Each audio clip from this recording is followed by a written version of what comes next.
یہ Peoples party آزادی قاہرہ صاحب ہمیں کیسے قاہرہ صاحب آئی ریسپیکٹ یو، میں آپ کی بڑا احترام کرتا ہوں، آپ میرے لیے ایسے سیاستدانوں میں سے جن سے میں سیکھتا ہوں، لیکن سر ارشد شریف کی موت کے بعد صحافت وہ صحافت نہیں رہی، یہ مجھے آپ کو بتانے کی ضرورت نہیں ہے سر۔ میرے بھائی میں تو اپنی بات کر رہا ہوں، میں ملک کی بات کر رہا ہوں۔ شریف کا بھی بہت دکھ ہے، میں تو سمپل پوچھ رہا ہوں کہ میں نے ایک سٹوری کنٹراڈکٹ کر دی، آپ مجھے کہہ رہے ہیں پیکا ایکٹ کے تحت جاؤ۔ پیکا ایکٹ کے تحت میں صرف عدالتی کام نہیں کر رہا نا، میں صرف وہاں سے انصاف نہیں مانگتا، میں ایک سیاسی جماعت ہوں، میں سیاسی جماعت کے طور پہ اگر یہ رستہ اختیار کرتا ہوں تو اس کے معنی کیا نکالے جائیں گے، اس کے اگلے پروسیجرز کیا ہوں گے، یہ بہت افسوسناک ہے۔ میں تو یہ کہہ رہا ہوں، بار بار کہہ رہا ہوں، میں نہیں کہہ رہا، میری جماعت کے سارے ترجمان کہہ چکے، ساری قیادت کہہ چکی، نہ اس کی کوئی لاجک ہے، نہ اس کی کوئی کانسٹیٹیوشنلٹی ہے، نہ اس کا کوئی پولیٹیکل اینگل ہے، نہ اس وقت کوئی انوائرمنٹ ہے۔ سر پولیٹیکل اینگل اور ایک انوائرمنٹ ہے، وہ یہ ہے کہ ریزرو سیٹس پی ایم ایل این کو مل رہی ہے، نمبر گیم چینج ہو رہی ہے، پیپلز پارٹی کمزور ہو رہی ہے، نون لیگ طاقتور ہو رہی ہے۔ میرے بھائی یہ بات تو آپ کا خیال ہے نا، لوگ کر رہے ہیں، ہم آپس میں بڑے کمفرٹیبل ہیں، ہم گورنمنٹ کو سپورٹ کر رہے ہیں، گورنمنٹ ہمارے ساتھ چل رہی ہے۔ یہ جو ایک ہے نا ہیر سے، یعنی لوگوں کے خیالات ہیں، خواہشیں ہیں، ان کی امیدیں ہو سکتی ہیں، خواہشیں ہو سکتی ہیں کہ ایسے ہو جائے گا، جب ہوگا، اگر ہوگا تو بات کر لیں گے۔ اگر اب مفروضوں پہ مبنی باتیں شروع کر دیں کہ جی اگر ایسا ہوا تو مسلم لیگ یہ کر دے گی اور پیپلز پارٹی یہ کر دے گی اور صدر صاحب کو یہ ہو جائے گا، تو ان مفروضوں کے اوپر تو سوائے ابہام کے اور تلخی کے اور کنفیوژن کے اور کیا پیدا ہوگا؟ تو میں تو کم از کم یہ جو مفروضے ہیں ان کے اوپر باتیں نہیں کرتا گی۔ اور صدر صاحب کو بھی اس حوالے سے کوئی پریشانی ہے؟ کیونکہ سر وہ بھی خبریں لگ گئی تھی کہ صدر صاحب نے پنجاب میں ڈیرے جما لیے ہیں اور وہ بھی ملاقاتیں کر رہے ہیں۔ اس سے زیادہ اس موضوع پہ بات کرنا نہیں میں کرنی سمجھتا ہوں اپنا بالکل ٹھیک، لیٹس موو فارورڈ سر۔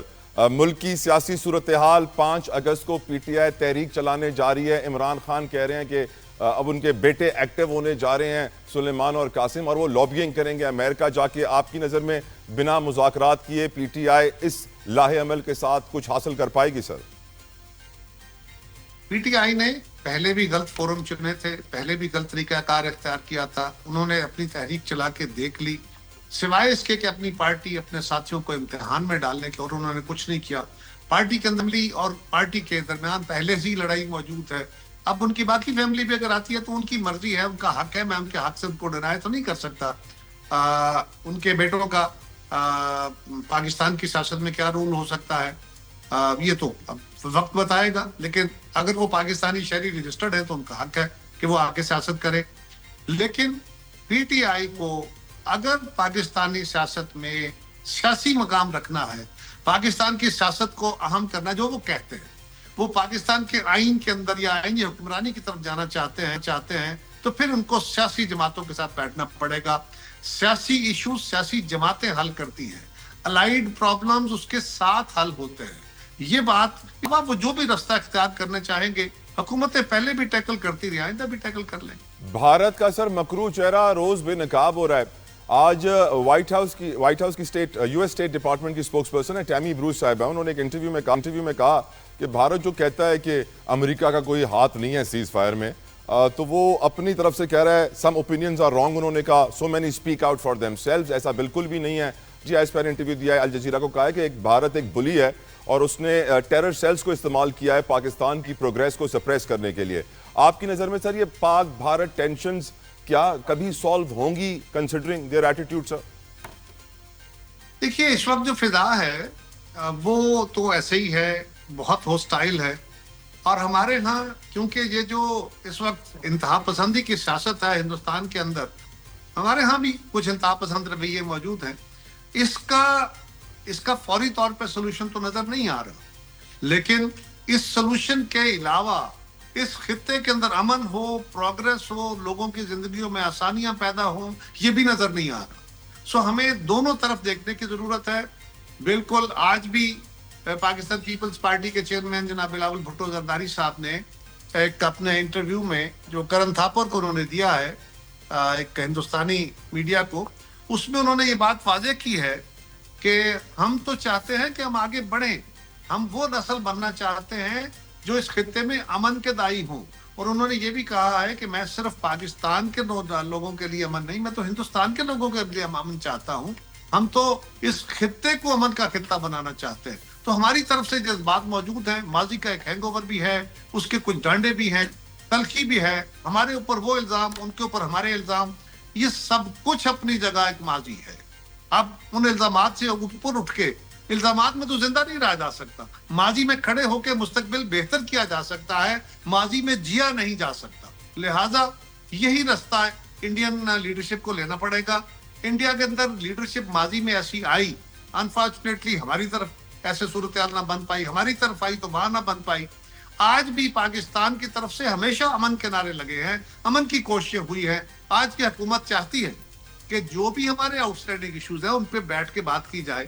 لیکن ہندوستان کے اندر ایک انتہا پسند مائنڈ کی جو حکومت ہے، ان کا ایجنڈا، ان کی پالیٹکس اس سے جڑی ہوئی ہے کہ وہ پاکستان کے خلاف نفرت پھیلا کے رہے. یہ ایک بہت بڑی رکاوٹ ہے. اب وقت کے ساتھ ساتھ الٹیمیٹلی قوموں کے اندر یہ سمجھ آئی ہے، اور یہ فورم، یہ میڈیا، جس طرح میرے چیئرمین نے آج بات کی ہے، ہمیں توقع ہے کہ وہاں سے بھی جو نوجوان لوگ ہیں، نوجوان سیاستکار ہیں، یا جو نوجوان وہاں کی قیادتیں ہیں، وہ اسی طرح اس کو رسپونڈ کریں گی، تاکہ آنے والے دنوں میں ہم سافٹنس لا سکیں، اپنے رستوں کو بہتر کر سکیں، اپنے ایشوز کو ریزالو کر سکیں ڈائیلاگ کے. سر آخری سوال معیشت کا اور زراعت سے جڑا. گندم کے بعد ایک چینی کا اسکینڈل سامنے آ رہا ہے. ہمیشہ ہم پہلے باہر بھیج دیتے ہیں، ایکسپورٹ کرتے ہیں، پھر ہم امپورٹ کرتے ہیں. when will we learn from our mistakes, Kaira صاحب؟ دیکھیے، ہمارے ہاں یہ جو کارٹلز کا ذکر کیا جاتا ہے، وہ اپنی جگہ میں اس سے انکار نہیں کر رہا، لیکن یہ بات بھی درست ہے کہ ہمارے ہاں کوئی بہت اچھا میکانزم نہیں ہے. کتنی چینی مارکیٹ میں موجود ہے، کتنی چینی کھائی گئی ہے، کتنی چینی ایکسپورٹ کرنی ہے. جب حکومت کو ایک پریشر آتا ہے کہ جی ہمارے پاس سرپلس چینی پڑی ہے، اور یہ آپ کو پرائیویٹ سیکٹر ہی بتائے گا نا، گورنمنٹ کے پاس تو ریزروز ہوتے نہیں ہیں، کیونکہ گورنمنٹ نے اب اسٹریٹجک ریزرو ختم کیا ہے. وہ اب گندم کا بھی، چینی کا بھی جو ذخیرہ ہوتا تھا، تو گورنمنٹ پرائیویٹ سیکٹر کے اوپر ڈیپینڈنٹ ہوتی ہے. اس نے اگر یہ کہا تو پاکستان سے چینی ایکسپورٹ ہو گئی اور پاکستان کو فورن ایکسچینج آ گیا. آج پاکستان کو فورن ایکسچینج دے کے چینی منگوا رہا ہے، تو پاکستان کو ایک اور بھی دیکھنے کی ضرورت ہے. آج چینی کس کے حق میں منگوائی جا رہی ہے؟ چینی کے ریٹ بڑے ہیں، سرمایہ دار ریٹ بڑھا رہا ہے، جو سیٹ ہے وہ ریٹ بڑھا رہا ہے، مل مالک ریٹ بڑھا رہا ہے، تو اس کا منافع ہو رہا ہے نا. اس کے منافع کو کرٹیل کرنے کے لیے چینی منگوائی جا رہی ہے تاکہ اس کا ریٹ کم ہو جائے. تو یہ اس کی مدد کی جا رہی ہے یا اس کے خلاف ایک فیصلہ کر کے پاکستان کے عوام کو ایک سپورٹ کی جا رہی ہے؟ بالکل یہ بھی سوچنے کی ضرورت ہے. اور تیسری اور آخری گزارش یہ ہے کہ میں اکثر کہتا ہوں، جس کے لوگ ٹھٹھا اڑاتے ہیں، اس کے بارے میں عجیب و غریب تبصرے ہوتے ہیں، چینی آٹے کے بغیر گزارا نہیں، چاول کے بغیر گزارا نہیں، گھی کے بغیر گزارا نہیں، لیکن چینی ایسا آئٹم نہیں ہے جو زندگی میں کم کر دیا جائے تو زندگی خراب ہو جاتی ہے. پاکستان ان ممالک میں ہے جو پر کیپیٹا بہت زیادہ چینی کھاتے ہیں اور بہت زیادہ شوگر کے مریض ہیں. کیوں نہ ہم اس کو ایک تو گورنمنٹ کا رسپانس ہے نا جس کا ہم ذکر کر رہے ہیں، ایک رسپانس وہ ہے جو پبلک کی طرف سے آئے.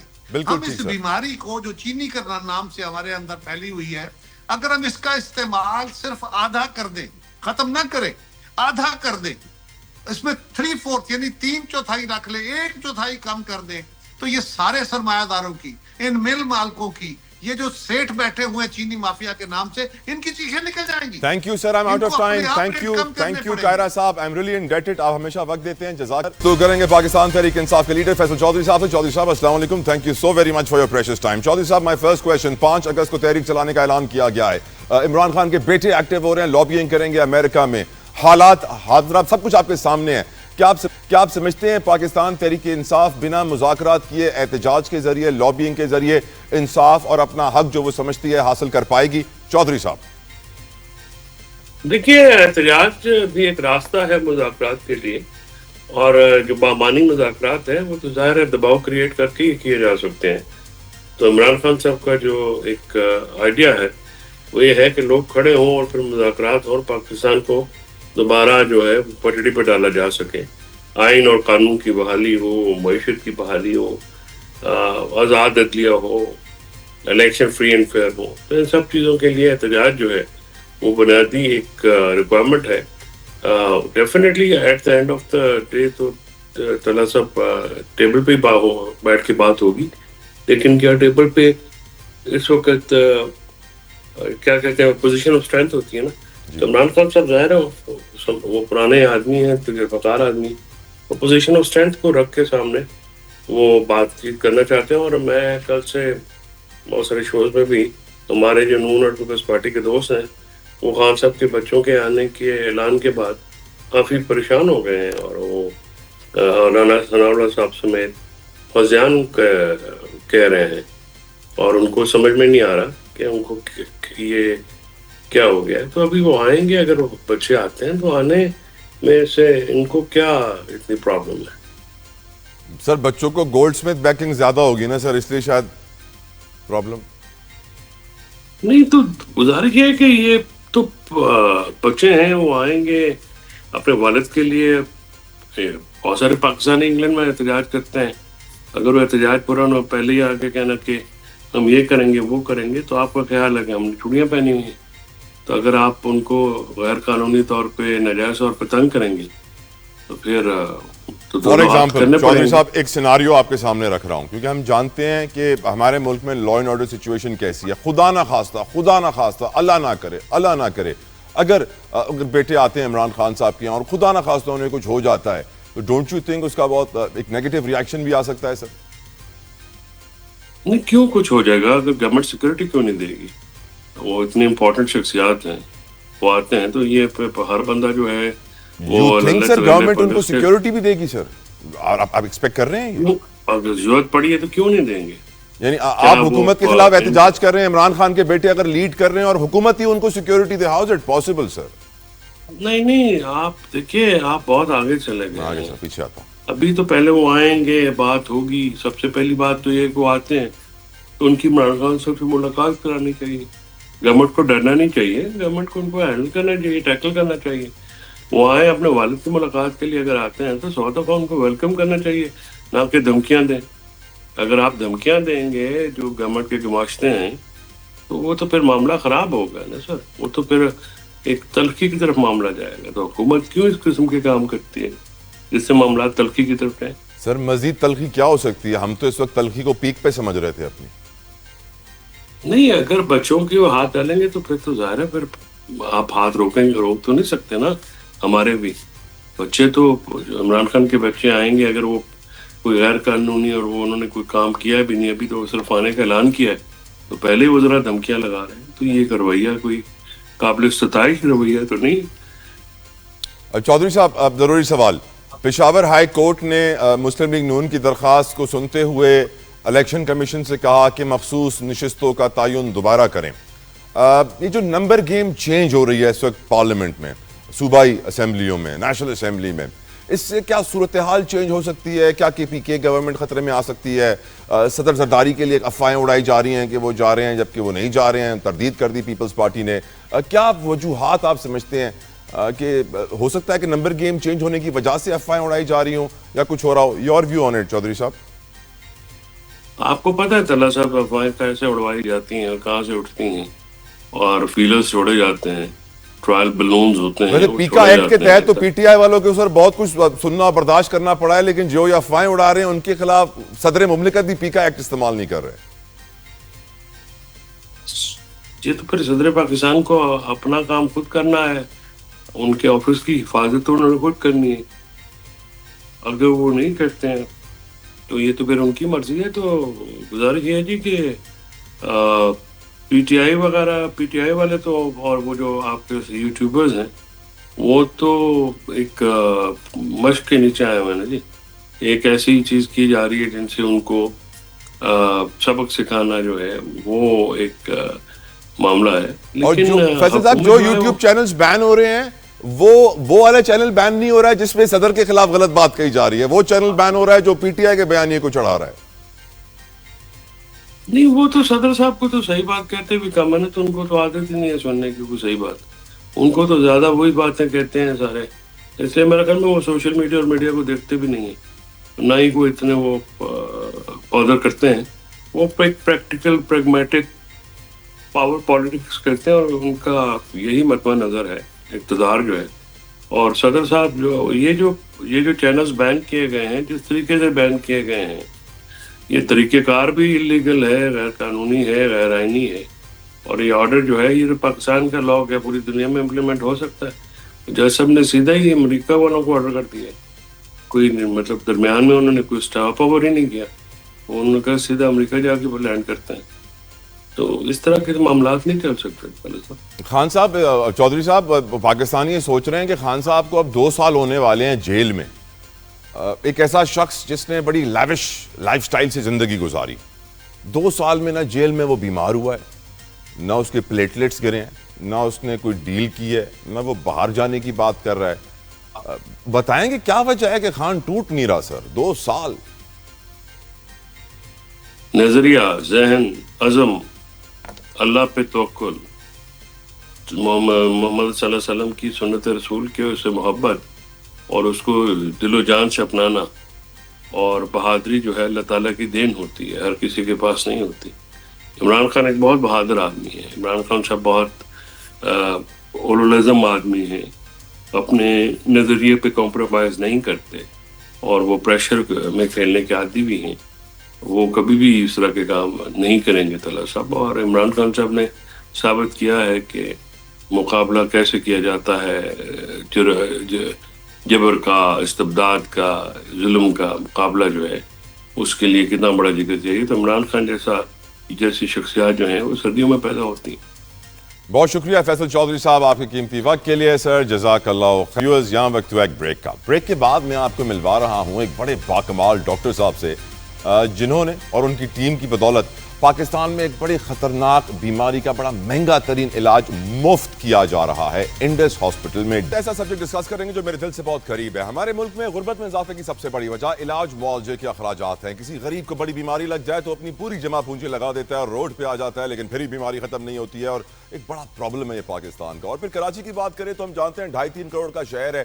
یہاں پہ جو سرکاری انفراسٹرکچر ہے وہ ناکافی ہے، کیونکہ پورے سندھ بلکہ پورے پاکستان سے لوگ یہاں آتے ہیں. ایون دو کہ سندھ گورنمنٹ نے NICVD ہو، گھمبٹ انسٹیٹیوٹ ہو، وہاں بہت اچھا کام ہو رہا ہے، لیکن وی نیڈ مور انفراسٹرکچر. ہمیں زیادہ پیشنٹس کو ٹریٹ کرنے کے لیے ہاسپٹلس چاہیے. ایٹ دی سیم ٹائم مخیر حضرات کی مدد سے، ڈونرز کی مدد سے بڑا اچھا کام ہو رہا ہے، جن کاموں میں انڈس ہاسپٹل سر فہرست ہے. لیٹسٹ خبر یہ ہے کہ ایک بڑی خطرناک بیماری کا بڑا مہنگا علاج ہے جو بڑی مشکل سے پاکستان آیا ہے، اور اس کو پاکستان لانے میں کامیابی حاصل کی ہے انڈس ہاسپٹل نے. اور اس پر ڈسکشن کرنے کے لیے میرے ساتھ موجود ہیں ڈاکٹر محمد فرید الدین صاحب، جو کہ ہیڈ آف ڈپارٹمنٹ ہیں پیڈیاٹرک. تھینک یو ڈاکٹر صاحب فار یور پریشیس ٹائم. السلام علیکم، بہت بہت شکریہ آپ کے وقت کا. ڈاکٹر صاحب، اس بیماری کے بارے میں ہمیں بتائیے، یہ کیا بیماری ہے، اس کی تھوڑی ڈیٹیل سے ہمیں آگاہ کیجیے. جی بہت شکریہ، جزاک اللہ خیر، آپ نے مجھے ادھر مدعو کیا. دیکھیے، یہ ایک بیماری ہے جس کو ہم سسٹک فائبروسس کہتے ہیں. سسٹک فائبروسس جو ہے یہ ایک ایسی بیماری ہے جو کہ بیسکلی جینیٹک ڈیزیز ہے، اور یہ جینیٹک ڈیزیز اس کو ہم کہتے ہیں جو کہ فیملی کے اندر رن کر رہی ہو، جو کہ آبا و اجداد سے چلتی بھی آ رہی ہو، جس کے جینز جو ہیں وہ فیملی کے اندر رن کر رہے ہوں. اب ضروری نہیں ہے کہ پیرنٹس کو یا یہ کہ بہنوں بھائیوں کو یا پھر کسی اور کو بھی یہ والی بیماری ہو، لیکن یہ چیز ضرور ہے کہ یہ کہ پہلے بھی کبھی کسی نہ کسی کو یہ بیماری ہوئی ہوگی، یا اس کے جینز جو ہیں وہ بچے میں ٹرانسفر ہو رہے ہیں. اور کیسی بیماری ہے سر؟ یہ ایک آٹوسومل ریسیسو بیماری کہلاتی ہے. یعنی کہ ہر وہ بچہ جو کہ ادھر پیدا ہو رہا ہے، اس کے اندر ایٹ لیسٹ 25% چانسز ہیں کہ وہ بیمار ہو سسٹک فائبروسس کے ساتھ، بشرطے کہ دونوں پیرنٹس کے اندر ایک ایک جین موجود ہو جو کہ بچے کے اندر آ رہی ہوں. اور جب یہ بیماری آ جاتی ہے، جب یہ بیماری ٹرانسمٹ ہوتی ہے، تو آئیڈیلی یہ کہ یہ بچے وہ ہوتے ہیں جو کہ جب یہ پیدا ہوتے ہیں تو وہیں سے پرابلم سٹارٹ ہو جاتا ہے. اور اس کے اندر سب سے پہلے ان کے اندر ہوتا یہ کہ جو یہ پہلا بچہ جو کہ ایک اسٹول پاس کرتا ہے، پخانہ کرتا ہے، وہ یا تو یہ کہ پھنس جاتا ہے، یا پھر یہ کہ وہ پھر مشکل سے پاس کر رہا ہوتا ہے، یا کبھی کبھار اگر وہ پاس کرتا بھی ہے تو وہ دیر سے پاس کرتا ہے. اکثر اوقات ایسے بچوں کو آبسٹرکشن ہو جاتی ہے آنتوں کے اندر، اور کبھی کبھار آپریشن کی بھی ضرورت پڑ جاتی ہے. جیسے جیسے بچے یہ بڑھتے جاتے ہیں، ان کو 2 بنیادی پرابلم زیادہ ہوتے ہیں. یہ ان کی ایک جو جین ہوتی ہے جس کو ہم کہتے ہیں CFTR جین، یعنی cystic fibrosis trans regulator gene. یہ کہ جو ہے ہمارے سیل کے اندر ہوتی ہے یہ والی جین، اور اس کی پرابلم کی وجہ سے یہ کچھ سیکریشنز ہیں جو کہ بچے کے پھنس جاتے ہیں، گاڑھے ہو جاتے ہیں، اور یہ کہ وہ باہر ایکسپیل نہیں ہوتے. اور بنیادی طور پر دو یہ کہ آرگنز ہیں جہاں پر سب سے زیادہ یہ افیکٹ کرتا ہے. نمبر 1 پھیپھڑے اور نمبر 2 انٹسٹین. پھیپھڑوں کے اندر یہ بچے جو ہے یہ ان کو پرابلمز ہوتی ہیں کہ ان کو بار بار ان کو سانس کا پرابلم ہو رہا ہوتا ہے. سیکریشنز اتنی گاڑھی ہو جاتی ہیں کہ یہ جا کے چھوٹے چھوٹے جو کہ برونکیولز ہوتے ہیں، سانس کی نالیاں ہوتی ہیں، اس کے اندر پھنس جاتا ہے، اور اس کی وجہ سے آئے دن ان کو جو ہے وہ بلغم کے پرابلمز رہتے ہیں، اور یہ سانس کی ایک تکلیف ہوتی ہے. کبھی کبھار نمونیا ہو جاتا ہے، بلکہ اکثر اوقات ہو جاتا ہے. اور اس کے علاوہ کبھی کبھار ان کے اتنے زیادہ ان کے پھیپھڑے خراب ہو جاتے ہیں کہ آگے چل کر ہمیں کبھی کبھار ان کا یہ کہ جو پھیپھڑے کا یہ کہ آپریشن بھی کرنا پڑ جاتا ہے، اور یہ کہ جو نکالنا بھی پڑ جاتا ہے. اگر ہم آنتوں کی بات کریں تو جو ایک غذا کی نالی ہے جو کہ بائل ڈکٹ کہلاتی ہے اور جو پینکریاٹک ڈکٹ کہلاتی ہے، اس کے بھی سیکریشنز بلاک ہو جاتی ہیں، جس کی وجہ سے جو پینکریاز اور جگر جو کہ ہمارا ایک لبلبا اور جگر جو کہ کام نہیں کر پاتے، اس کی وجہ سے کہ ان کی سیکریشنز آنتوں کے اندر نہیں آتی ہیں، جبکہ جس کی وجہ سے کھانا ہضم نہیں ہوتا. تو ہم اور آپ جو ہم کھانا کھاتے ہیں اور ہمیں ایک احساس بھی نہیں ہوتا کہ ہمارا کھانا ہضم ہو جائے گا، ان پیشنٹس کو یہ کہ کھانا ہضم نہیں ہوتا، اور ان کا تمام غذا جو ہے، تمام چکنائی اور پروٹینز اور کاربوہائیڈریٹس، فیٹس وغیرہ، یہ سب کچھ ان کے ایک اسٹول میں نکل جاتے ہیں، جس کی وجہ سے یہ بچے انتہائی کمزوری کا ایک شکار ہوتے ہیں. اور اس کے لیے پھر ہمیں ان کو کچھ ایسے ٹریٹمنٹ کی ضرورت پڑ جاتی ہے، جس کی وجہ سے یہ پھر ہم ان کو انزائمس دیتے ہیں، اور پھر یہ ان کا پھر کھانا ہضم ہوتا ہے. ایسے بچوں کو بار بار بیماری ایک آتی رہتی ہے، کبھی ان کو نمونیا ہوتا ہے، کبھی ان کو انفیکشن ہوتا رہتا ہے. بلغم کا بہت زیادہ پھنسنے کی وجہ سے ان کی سانس کی نالیوں کے اندر اتنی زیادہ انفیکشنز ہو جاتے ہیں کہ جس کے لیے ہمیں ان کو دوائیں انہیل کرنے کے ذریعے بھی دینے پڑتے ہیں، سانس کے ذریعے بھی. کبھی کبھار اینٹی بائیوٹکس ہمیں ان کو انجیکشنز کے اندر دینا پڑتا ہے، ورنہ ان کو ہم کو ریگولر طور پر اینٹی بائیوٹکس ایک مستقل بنیاد پر کافی لمبے ٹائم کے لیے دینی پڑ جاتی ہیں. پاکستان میں اس وقت سسٹک فائبروسس کے کتنے پیشنٹس ہیں سر؟ یہ ایک $1 ملین کوسچن ہے، اور وہ اس لیے کیونکہ ابھی تک کے پاکستان کے اندر کوئی ایکچوئل ڈیٹا نہیں ہے. ابھی ہم اس میں پروسیس میں ہیں کہ ہم ایک عدد سسٹک فائبروسس کی ہم رجسٹری بنا سکیں، اور امید ہے کہ انشاءاللہ تعالیٰ آنے والے وقتوں کے اندر اس کے اندر ہم تمام پیشنٹس کا ہم ڈیٹا لے سکتے ہیں. لیکن ایک محتاط اندازے کے مطابق کم از کم 2500 سے 3000 بچے اس وقت یا پیشنٹس اس وقت موجود ہیں. شاید ہو سکتا ہے کہ اس کی تعداد کئی زیادہ ہو. اگر ہم نیو بورن اسکریننگ پر اگر ہم چلے جائیں، اگر ہم اور دوسرے جو کہ اس کے ٹیسٹ ہوتے ہیں اگر ہم کریں، ہو سکتا ہے کہ شاید یہ 10 ٹائمز اور بھی زیادہ ہو اس سے. لیکن ابھی اس وقت جو ایک ہمارے پاس جتنا ایک پیشنٹس کا ایک ڈیٹا آتا جاتا ہے یا جو ہم تک اپروچ کرتے ہیں، تو اتنا ہمیں اندازہ ہے کہ تقریباً 2500 سے 3000 اس وقت پیشنٹس پاکستان کے اندر ضرور موجود ہوں گے. اس مرض کا علاج اتنا مشکل ہے، مہنگا کتنا ہے؟ اب انڈس ہاسپٹل کس طرح اس علاج کو فری کر رہا ہے، اس کے بارے میں تھوڑی بات کیجیے. اب تک کہ ہم اس وقت کر یہ رہے تھے کہ جو بھی پرابلمس کے ساتھ پیشنٹس آ رہے تھے ہم ان کا علاج اسی کے حساب سے کر رہے تھے. فار ایگزامپل کہ اگر ان کو یہ والا پرابلم ہو رہا تھا ڈائریا کا، اور اس کے اندر یہ کہ ان کے انزائمس کی کمی ہو رہی تھی، تو ہم ان کو انزائمس دے رہے تھے. اس کے علاوہ انفیکشنز ہو رہے تھے، ہم ان کو انفیکشنز کے لیے ہم ان کو ٹریٹمنٹ دے رہے تھے. لیکن یہ سب کچھ ایک وقتی طور پر ایک چیز ہوتی ہے کہ جیسے جیسے پرابلمس ہوتے جا رہے ہیں ہم اس کے حساب سے ہم کرتے جا رہے ہیں. انڈس ہاسپٹل کے اندر الحمدللہ اس وقت تمام وہ ایک فزیشنز موجود ہیں جو کہ اس تمام چیزوں کو ایک ساتھ دیکھ سکتے ہیں، جس کے اندر گیسٹرو کے، پلموں کے، آئی ڈی کے، ریڈیولوجی کے، لیب کے، یہ سب کے سب موجود ہیں. اور ریسنٹلی ابھی ہم نے ادھر انڈس ہاسپٹل کے اندر ہم نے یہ والی جو کہ ان کی جینیٹک ٹیسٹنگ ہے وہ بھی ابھی ہم نے سٹارٹ کر دی ہے. پاکستان میں پہلی دفعہ جینیٹک ٹیسٹنگ جو ہے وہ ادھر انڈس ہاسپٹل کے اندر سٹارٹ ہوئی ہے. اور اس کا جو بنیادی پرابلم، جیسا کہ میں نے بالکل شروع میں نے آپ سے ایک ذکر کیا کہ یہ ایک CFTR جین کی وجہ سے ہوتا ہے، تو اس کا جو واحد علاج ہے وہ یہ ہے کہ یہ کہ جین تھیراپی ہو سکتا ہے، یعنی کہ جین کے اندر جا کر جین کو بالکل ٹھیک کر دیا جائے. لیکن ابھی اس وقت یہ کہ دنیا کے اندر کام ہو رہا ہے اس کے اوپر، اور امید ہے کہ اللہ نے چاہا تو انشاءاللہ اس کا بھی علاج نکل کے آ جائے گا. لیکن ایک اور اس کا آلٹرنیٹیو ٹریٹمنٹ سٹارٹ ہو گیا ہے، اور وہ ہے جس کو ہم کہتے ہیں جین ماڈولیٹر تھیراپی. اور جین ماڈولیٹر تھراپی یہ والی جین دریافت ہوئی تھی 1989 کے اندر، 1989 کے اندر، لیکن یہ کہ اس کی جو تھراپی یا اس کے لیے جو ٹریٹمنٹ کے بارے میں جو یہ کہ دریافت ہوا وہ 2012 میں دریافت ہوا، جس کا نام تھا اس دوائی کا آئیوا کیفٹر کے نام سے.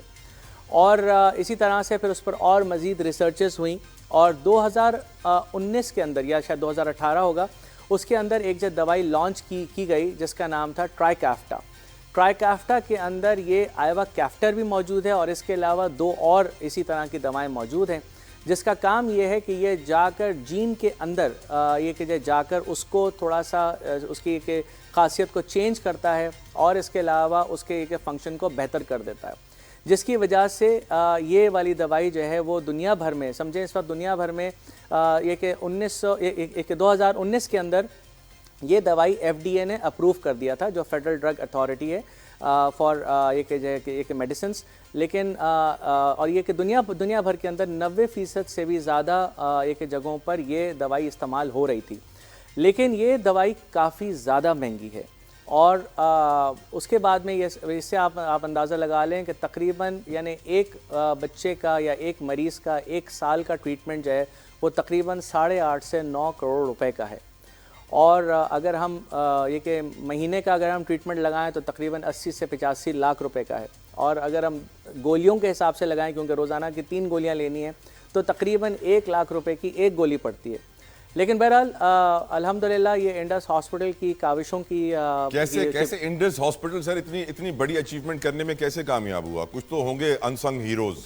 جی بہرحال اس میں دیکھیے یہ کہ ہماری پوری ایک الحمدللہ ٹیم ہے، اور کہ اس کے اندر کچھ ہماری طرف سے بھی کوششیں ہوئی. میں ہم اس لیے کہوں گا کیونکہ میں اس کے اندر اکیلا نہیں ہوں. میرے ساتھ اس میں پوری ٹیم ہے، اور یہ کہ یہ ڈاکٹر عبدالباری کا ایک مشن اور ویژن، پلس اس کے علاوہ ہمارے CEO پروفیسر ظفر زیدی صاحب، اور اس کے علاوہ پوری ایک ٹیم ایک موجود ہے جس نے ہم کو ادھر کافی اس کے ساتھ ہمارے ساتھ یہ کہ ہمیں ایک موقع دیا. پروفیسر شامل اشرف ہیں جو کہ ایک میڈیکل ڈائریکٹر ہیں، اور ان سب کی وجہ سے اور ان کا مجھے بہت سپورٹ ہونے کی وجہ سے ہم نے پھر ان کو لکھا، ہم نے ان سے بات کی یہ کہ باہر میں اور یہ کہ باہر کے ملک میں، اور US سے یہ پھر یہ کہ ان سے نیگوسیشن ہوئی، اور الحمدللہ انہوں نے ابھی ہمارے فی الحال یہ کہ 51 پیشنٹس کے لیے انہوں نے اپروو کیا، اور یہ انہوں نے ہم سے کمٹ کیا 5 سال کے لیے. اور ابھی یہ والی میڈیسن نہ صرف یہ کہ آ گئی ہے، بلکہ اب تک کے اس کے یہ کہ 2 خوراکیں اب تک ہم بچوں کو اب پیشنٹس کو ہم دے بھی چکے ہیں. ہمارے پاس اس وقت 6 سال سے بڑے بچوں سے لے کر تقریباً 35 سال کے بلکہ 37 سال کے بھی ایسے پیشنٹس ہیں جن کو ابھی ہم یہ ٹریٹمنٹ دے رہے ہیں. اور یہ کہ یہ اربوں کی دوائی ہے مطلب، اور ایک ہمیں امید ہے کہ بلکہ انفیکٹ ابھی جب میں نے ان سے اور لکھا، میں نے کہا یہ میرے پاس ابھی اور مریض آ گئے ہیں تو ہم کیا کریں؟ تو انہوں نے کہا کہ نہیں، آپ کا ہاسپٹل جس قسم کا ریپیوٹیبل ہاسپٹل ہے، ہم آپ کو اور مزید دوائیں دینے کے لیے بھی ہم پیچھے نہیں ہٹیں گے، ہم آپ کو اور مزید دوائیں بھی دیتے ہیں. لیکن سارے ڈونرز کا شکریہ ہمیں ادا کرنا چاہیے اس پلیٹ فارم سے بھی. ڈاکٹر صاحب لاسٹ کویسچن، یہ اس بیماری سے ہٹ کے ہے، ہماری قوم کے بچوں کی صحت کے حوالے سے آپ کے کیا تحفظات ہیں؟ بچے آپ جانتے ہیں اسکرینز میں بھی لگے رہتے ہیں، ایٹنگ ہیبٹس بھی صحیح نہیں ہیں، بیماریاں بڑھ رہی ہیں، کچھ اس کے اوپر آپ آخر میں بات کر دیں تو آئی ول بی گریٹفل سر. جی بہت شکریہ. دیکھیں یہ ایک میں کہتا ہوں کہ یہ اصل ہمارا ہیلتھ پرابلم آف پاکستان ہے، اور سب سے بڑی بات صاف پانی کا ایک نہ ہونا، کیونکہ میں سمجھتا ہوں کہ 70-80% بیماریاں جو ہیں وہ صاف پانی اور پراپر سینیٹیشن کے نہ ہونے کی وجہ سے. تو سب سے پہلی بات تو یہ ہے. اس کے علاوہ سیکنڈ بات پرائمری امیونائزیشن جو ہے وہ ایک ہونا بہت ضروری ہے. ہمارے ہاں ایسے بہت سارے لوگ ہیں، ایون یہ جو شہری آبادی کے اندر ایسے بہت سارے پیشنٹس ہیں جو کہ آتے ہیں اور جو کہ جن کی ابھی تک کے امیونائزیشن ہوئی تک کے نہیں ہوتی. اور پھر اس کے علاوہ سب سے بڑھ کر اب بچے جو ہے اب ان کا سیڈنٹری لائف سٹائل ہو گیا ہے.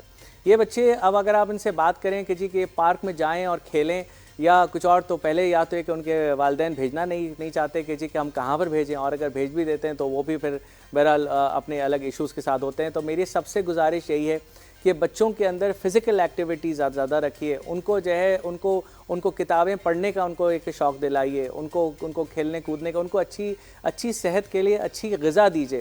یہ تمام چیزیں جتنی جو باہر کے جو کہ جنک فوڈ ہیں، اس کو جتنا زیادہ آپ اوائڈ کر سکتے ہیں وہ زیادہ اچھا ہے. تو تو یہی اگر آپ کر لیں گے تو میں سمجھتا ہوں کہ اس کا ایک بہت بڑا امپیکٹ پڑے گا. Thank you so very much doctor Mohammad Farid uddin صاحب فرام انڈس. آپ کے وقت کا بہت مشکور ہوں. پروگرام کا وقت تمام ہوتا ہے. فیڈ بیک ہمیں ضرور دیجیے گا. اپنا خیال رکھیے گا. I'll see you tomorrow. Until then, اللہ حافظ.